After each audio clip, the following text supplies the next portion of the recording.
Every day, new romance novels flood the market. Wealth, power, dangerously good looks, main leads who only have eyes for one woman. But no matter how perfect those men seem, none of them compare to him. South Korea's #1 company, TK Group, isn't just a name, it's an empire. And one day, like a comet streaking across the sky, a man appeared, Tae Lee Seob.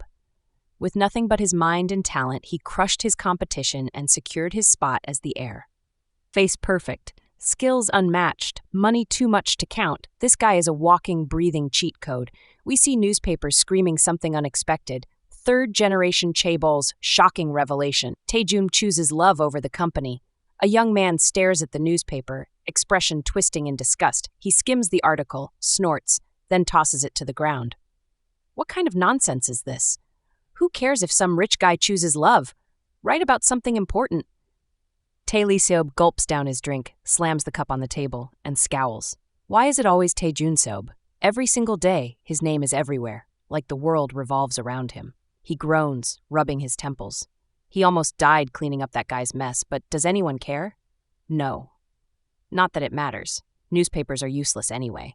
He grabs the remote, muttering that the news is at least better, clicks the TV on, and great. The ongoing battle for TK Group's shares? The competition between Tae Lee Seob, chairman's grandson Tae Si-hwan, and Taejun Seob. He blinks. Looks like the verdict's in. Taejun won. Again, he stares for a second, then immediately turns the TV off. What do they even know? This isn't about a perfect man. It's about a man perfectly defeated. Tears well up. He sniffs, clenches his fists, then bursts into bitter wails. Taejun Seob, he's gonna knock them all down. Meanwhile, in a small food store, a young woman tugs off the tag from the sleek suit she's wearing. A middle-aged woman in an apron nods in approval. Expensive clothes really do change everything, like an angel's wings. 2 little boys standing nearby chime in, calling her pretty. She stares at her reflection, deep in thought. If she works 52 weeks, 5 days a week, that's 260 workdays. If she wears this every 3 days, that's 87 times. If she does that for 3 years, it's like spending 1,001 per day. Of course, she'll have to wear this nonstop for 3 months first, but yeah, we're confused now. The woman in the apron glances over and calls Minkyung's name, snapping her out of her thoughts. She sighs, watching the girl closely. Minkyung is smart, she knows that much. She'll do well anywhere. But still, she can't help but worry. School and work are 2 different worlds. Overtime is forced on you. Companies have their little secrets. Sometimes things happen without reason, and there's always some kind of internal drama. Surely, everyone can agree on that. She leans in a little, voice firm. No matter what, Minkyung has to engrave 3 things in her heart. First, she must absolutely obey her superiors, no complaints. Second, she should say what others want to hear instead of what she actually wants to say. And third, she must always smile when making eye contact. 10 years later, Minkyung follows those words like they're the law. She speaks carefully to her superiors, controls her expressions perfectly, and with nearly inhuman work abilities, she climbs the corporate ladder at full speed. Top scores in entrance exams, top scores in training, highest rankings in task completion, most desirable coworker, first place in the company sports competition, first place in the company's Golden Bell quiz, top customer satisfaction. If there's a competition, she wins it, work hard, rise fast, no distractions. She's the youngest assistant manager in the company. Or, well, she was until yesterday. Minkyung sits stiffly, nodding along as she listens. She's calm on the outside, but inside, she's screaming. They're officially announcing it soon, her new position. She's being reassigned as the secretary and assistant to Tae Lee Seob in the trading team. She's dying. She's already an assistant, and now they want her to be a secretary too? She's been working like a loyal dog for a decade, and now they hit her with a demotion out of nowhere? What kind of joke is this? She finally speaks up, forcing a polite smile. Did I make a mistake while working? If I did, please tell me. I'll correct it immediately. The man across from her shakes his head. No mistake. Quite the opposite. He sighs, rubbing his temples. I know this is unreasonable. I regret it too. I didn't want to lose a talent like Manager Kang, but after looking through TK, you're the only one who can handle Tae Lee Seob. He pauses, then adds, You'll also be receiving an interesting proposal about him from Song Baek-jae. At Songbakje, towering pines and nut trees form a solemn blue barrier, filtering the sunlight as if even nature respects this place. It stands as a symbol of Korea's business elite, its presence alone enough to send a message. Within this estate lies the mansion of TK Group's leader, Tae Lee. This isn't just a house, it's a statement. A direct reflection of the chairman's will, a silent declaration of who will soon take the throne of TK Group. This is an all-or-nothing moment. Either the greatest opportunity of Minkyung's life has arrived, or the worst. Meanwhile, at the airport, Tae Lee Seob makes his grand entrance. Sunglasses on, designer shopping bags in one hand, suitcase rolling behind him, he strolls through like he owns the place. Kim Ki-cheon waves the moment he spots Tae Lee Seob, asking how his flight was. Lee shrugs, adjusting his sunglasses, saying it was fine. Kim Ki smiles, thanking him for all his hard work on the business trip. Lee scoffs internally. Business trip? What business trip? That was just an excuse. After years of grinding himself into the ground, he's finally let go of that ridiculous grudge. He's 34, spent his entire life devoted to TK, clawing his way up just to own Songbakje, only to have everything ripped away by Jun's scheme. The core businesses, the power, all of it, handed over to a child. What has he been living for all this time? But fine, if this is how it is, Jun can enjoy running TK alone. Let's see how well the company does without him. Lee sighs and tells Kim Ki to head to the Cheongdam-dong apartment. Kim Ki hesitates, then informs him there's a message saying he should go straight to the strategic planning division. Lee groans, complaining that he just got off a flight and they already want him back in the office, but says fine, they'll go. His phone buzzes, he checks and sees it's Jun calling, immediately declines and says they should take a break. He barely finishes speaking before Kim Ki's phone starts ringing. Kim Ki checks and hesitates before saying it's assistant manager Kang. Lee freezes, stunned. Wasn't she just a colleague who joined around the same time as him? He always knew she was a little strange, but an assistant manager calling a director directly? What kind of guts does this woman have? Lee grabs the phone, asks how he can help, and Minkyung's voice comes through, calm and businesslike. Starting today, she'll be his personal secretary and business aide. He frowns. Why would a high-ranking assistant manager like her take a secretary job? Did Jun put her up to this too? She laughs, tells him to take it up with Jun, and even offers to transfer the call. He sighs, tells her to quit joking, not to be so harsh on someone who just got back from a business trip, and to tell Jun she's going to rest. He hangs up. Minkyung relays the message, but Jun barely reacts, just tells her to proceed without any changes in the schedule. Lee sprawls out on his bed, exhaling loudly. Finally, he can breathe. His phone rings. He picks up immediately, sees it's Kim Ki. Kim Ki asks if he can come in for a moment. He's at the door. Also, the assistant manager wants to come in. Lee bolts upright. How does she even know about this place? Minkyung takes the phone, and he nearly jumps out of bed, yelling, "How does she know things like this?" She stays unfazed, states her purpose again, says the orders come from Songbakje. She's sorry, but she's running out of time, so she's coming in now. Lee scrambles to his feet, tries to rush over, but his foot slips. He crashes to the floor, groaning, then scrambles up, adjusting his shorts, shouting for them to wait. Too late. The door swings open. Minkyung steps in, takes one look at him, and just smiles. Oh. Our girl Minkyung slowly shuts the door, still smiling like she just walked into a comedy show. Lee lets out a scream.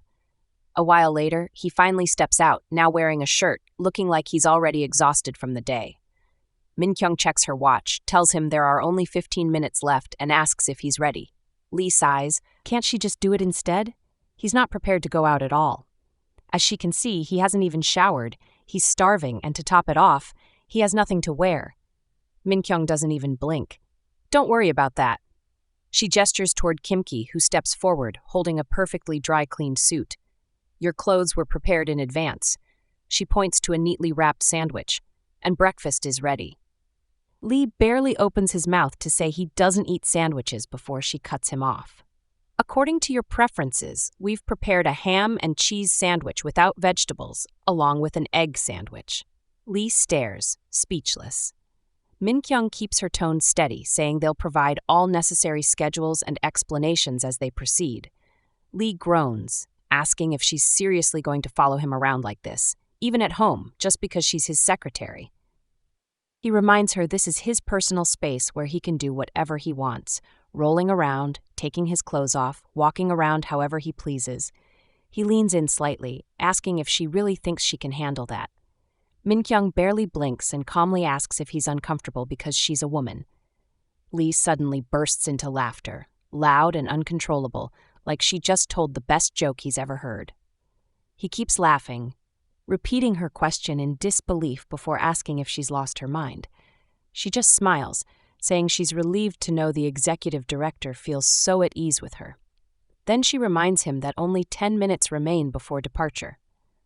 Without missing a beat, she decides there's no time for a shower and calls Kim-ki, who immediately steps forward, presenting a neatly folded wet towel like it's a priceless relic. She says she anticipated this and already prepared for it. Wearing a glove, she motions for Lee to come closer.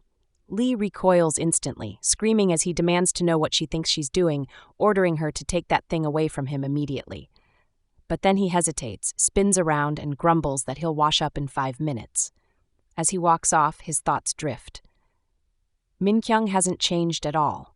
Loose-fitting hair, dull glasses, a stiff 2-piece suit, the exact same look she's had for the past decade.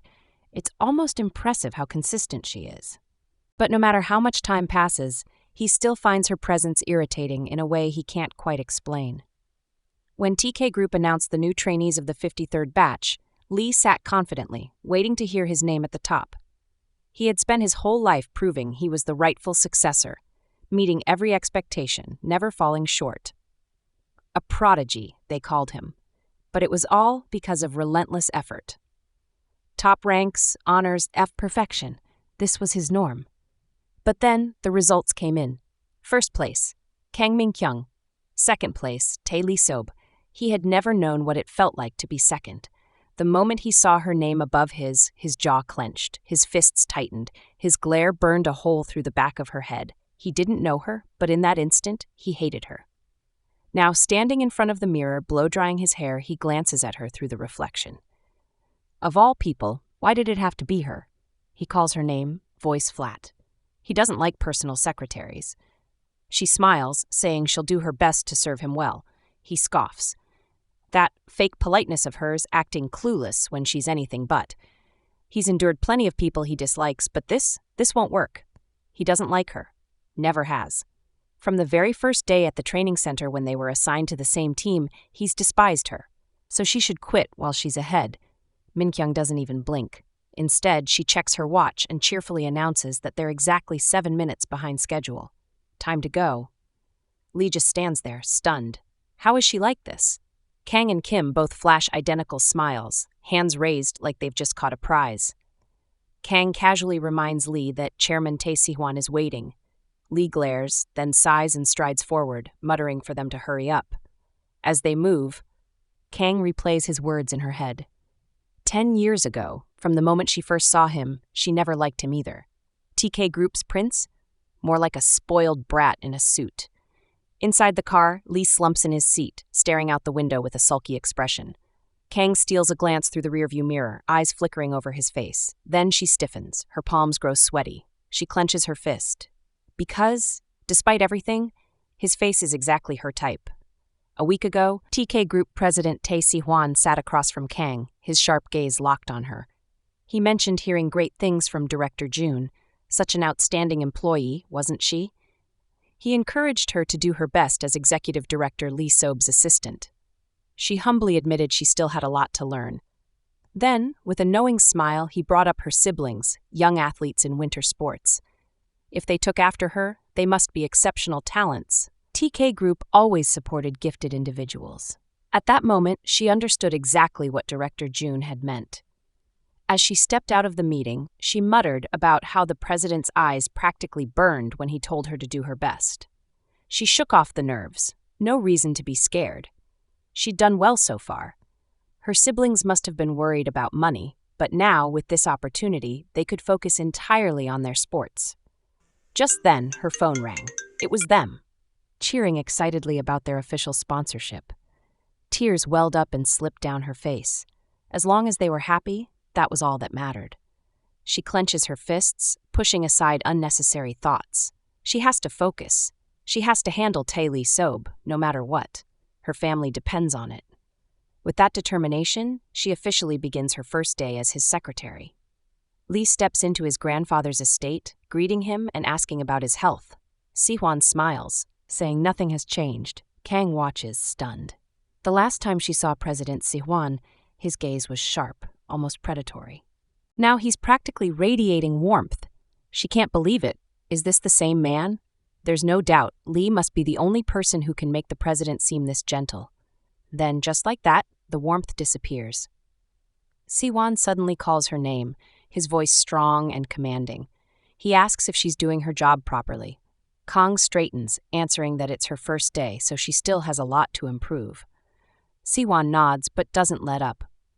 He points out that she arrived late today. Her head bows immediately and she promises to correct it. Lee watches the whole thing, completely baffled. This morning Kang was sharp-tongued, quick-witted, and unshakable.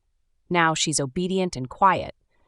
What in the world is going on? The president gives Kang a firm look and says he has high hopes for her. She nods quickly, saying it's an honor. He leans back, eyes sharp, and reminds her not to disappoint him. She forces a confident smile, saying she'll do her best to meet his expectations. Meanwhile, Lee watches in amusement. Inside, he's thinking she's absolutely terrified. The president then turns to him, instructing him to visit Song Baekje for now. He should make an appearance, show his face, and give a product briefing. He shifts his attention back to Kang, asking if she understands. She straightens and confirms. Si-hwan nods, satisfied, and tells Lee to go. He's the core of TKCT, and only the best production personnel should assist him. Lee smirks, casually agreeing. Of course, there's no one like Assistant Manager Kang. Lee leans back, stretching dramatically, and says that Assistant Manager Kang has basically turned into his personal housemaid, popping in and out of his place like she owns it. Kang's eye twitches. She grits her teeth, screaming inside that he should just shut up. She does not want to get fired on her first day. Instead of snapping back, she clenches his shirt, gripping it tight enough to make her point. Lee tries to keep talking, but she yanks him harder, making him sweat. He clears his throat, looking at the president, and quickly corrects himself. Actually, what he meant to say was, he just wanted to sincerely thank him for assigning Assistant Manager Kang as his secretary. Kang drags herself to her apartment, barely standing. She groans, saying she's completely drained. Maybe she used too much brain power today. All she wants is a shower and sleep. But the moment she opens the door, "Older sis!" Two voices shout in unison. She jumps as her twin brothers run up, demanding to know why she's so late. They've been waiting forever. Before she can respond, her roommate, Lee Seob, welcomes her warmly, saying she must have worked hard today. Seob asks if she's eaten, but Kang, still confused, asks what's going on. Seob grins and says she prepared a surprise party after hearing the good news from the twins. She waves her spoon before disappearing back into the kitchen, the twins happily following after her.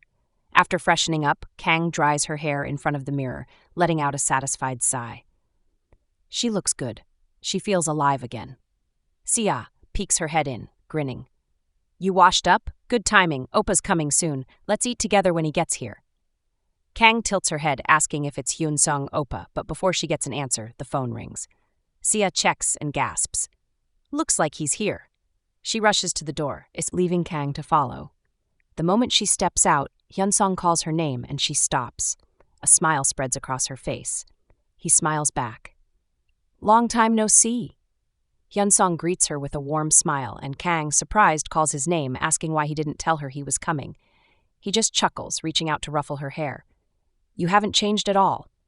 She glances down at her dress, eyes lighting up. "Are you talking about the character on my dress?" she asks excitedly. He laughs again. "Yeah, you still like that character, huh?" They're like family. Growing up in the same neighborhood naturally brought them close.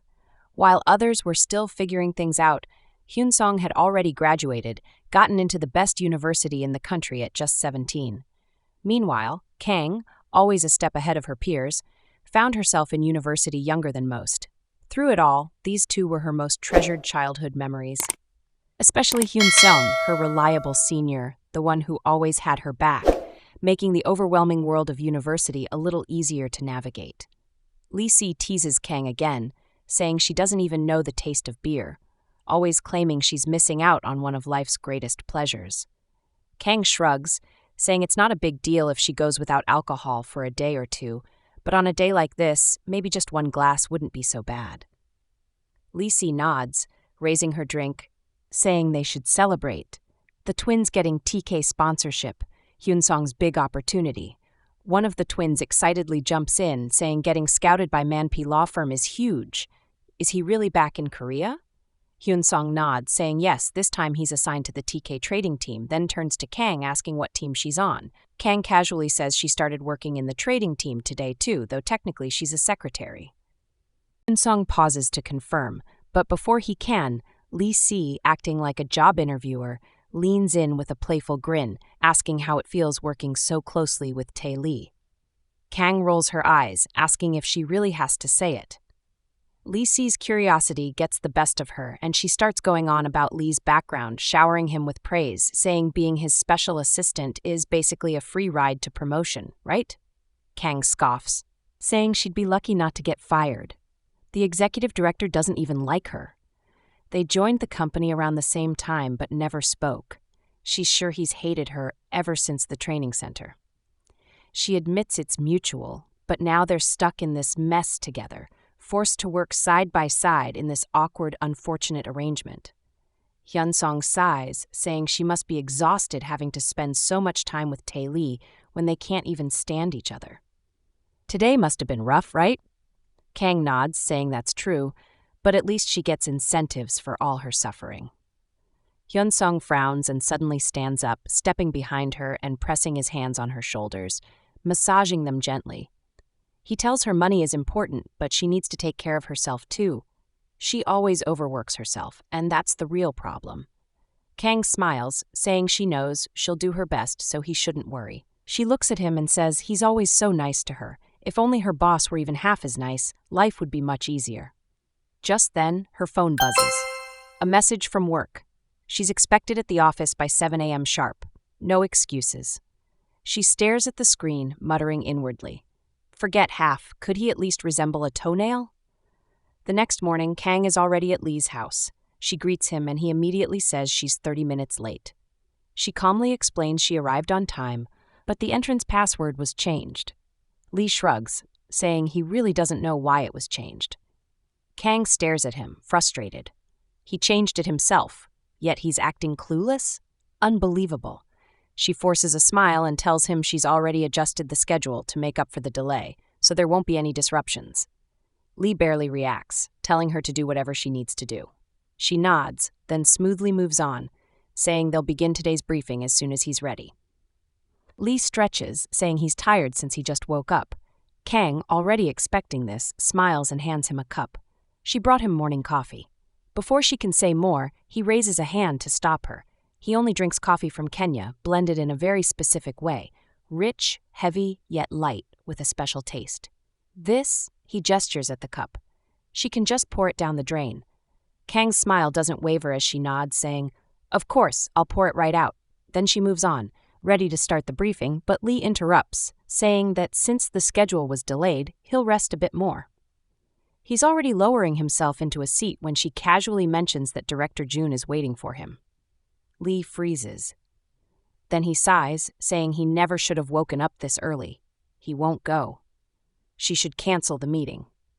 This is Kang's second day as Lee's secretary, but for the first time in 10 years, her patience is truly being tested. At the office, she explains that TK Electronics' share restructuring will take time, but TK Trading's internal reorganization is moving along as planned. The next business report will cover trade, construction, superiors, resorts, and TK fashion. Lee, arms crossed, says the fashion business report will be last. Then he glances at her and asks if she saved the toughest one for the end on purpose. TK Fashion, the foundation of TK Group, yet its biggest headache. The business has been underperforming for years, and now rumors of its sale are everywhere. Why do they keep dumping these kinds of businesses on him? How do they expect him to fix something this bad? He's been working himself to the bone, but June gets all the profitable divisions while he's left with the disasters. As if he didn't already hate working, now they expect him to fix this mess too? Should he just quit? Kang, watching him rant, sighs inwardly. He really doesn't want to work. How is she supposed to handle this? Where did that determined Lee from the training center go? Sure, he was always mean to her, but at least back then he earned the nickname Crown Prince. Now he just seems like a kid throwing a tantrum. Lee suddenly calls her name, saying she looks fed up. She blinks. Why would he say that? He smirks. No need to pretend. What are they going to do now that Assistant Kang, who was doing so well, has been dragged onto his team? Kang forces a bright smile, apologizing dramatically. What an honor it is to work under the executive director. Lee stands abruptly, slamming a hand on the table. He strides over, towering over her. Your lips are dry? He mutters, leaning in. Then he scoffs. Yet you still dare to lie like that. Turning away, he tells her to cut it out from now on. Kang stares at him in disbelief. Is she going to survive this? Thanks for tuning in. If you're hooked and want more, please comment and subscribe. Your comments and subscriptions fuel my motivation to continue. I'll see you in the next part.